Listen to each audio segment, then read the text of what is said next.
Hi everyone, it's Chandra here with CCO. Just wanted to give you a little update on what's coming in our new RA 2.0 course. If you're familiar at all with our risk adjustment course, you know that there are several modules included in our risk adjustment course as it currently exists. We have about 16. I have those listed for you on the screen. Well, in the interest of streamlining our material, what we did in version 2.0 is we cut down on the number of chapters.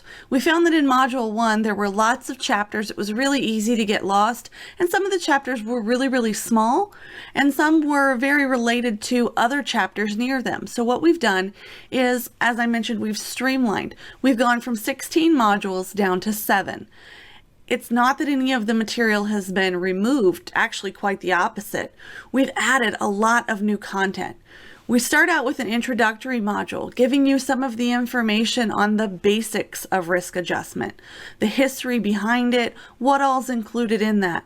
We then roll into risk adjustment models and talk about what plans are considered risk adjustment and how do they vary from carrier to carrier and even payer type to payer type.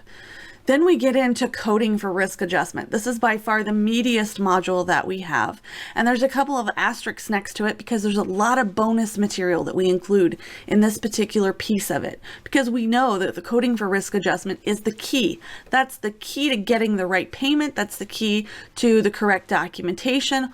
All of those different pieces fall in there. Then we have a module all about risk adjustment audits, what those look like, what's the difference between a RADV audit and other types of audits, what's a prospective versus a retrospective audit, what is concurrent review. We go through all of the different audit types as well as the important dates related to those audit types. Then we get into documentation improvement and communication. How do you improve the existing documentation? What conversations do you need to have with your physicians? And what's the best way to communicate with your physicians? We keep in mind that most risk adjustment coders may or may not be working for a physician. There's a lot of different roles that you play as a risk adjustment coder. And if you don't have the ability to provide feedback to the physician, that can be a problem.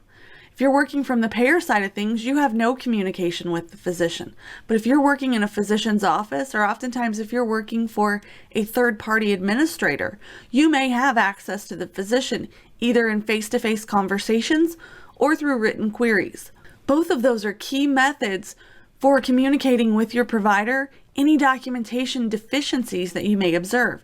And we spend a lot of time talking about how to improve the documentation and educate your providers. Then we start to talk a little bit about quality care impacts, not just HEDIS and STAR, but there are a lot of other quality measures involved as well. Things like meaningful use and OASIS, and all of the different pieces that we see our coding affecting from a payment perspective. In the last module, we do something new.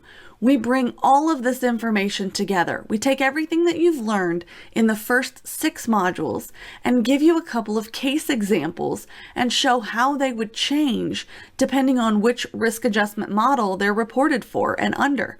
For example, risk adjustment coding for Medicare is not going to be exactly the same as risk adjustment coding for CDPS and some of the Medicaid type carriers.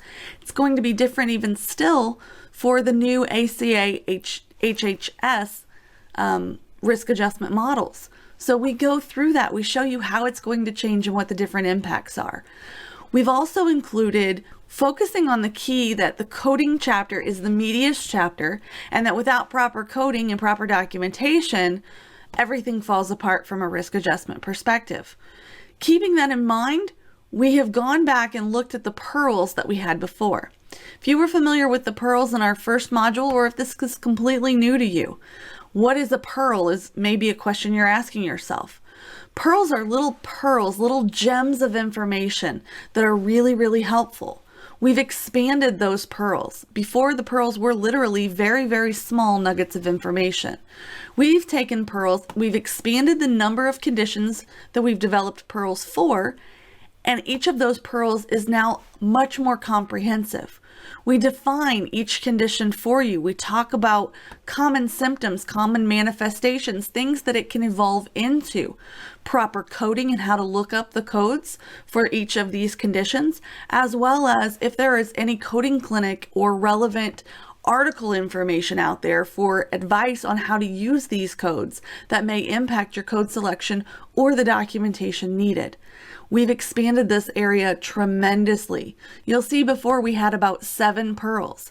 In the new program, we have well over 25 pearls, and we continue to add to those as the content goes on.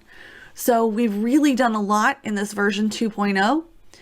Increasing the amount of contents that's there, streamlining it, making it a little easier to understand, and giving you a lot more examples to practice with. So I hope that you'll join us for version 2.0 and check out our course. Happy coding!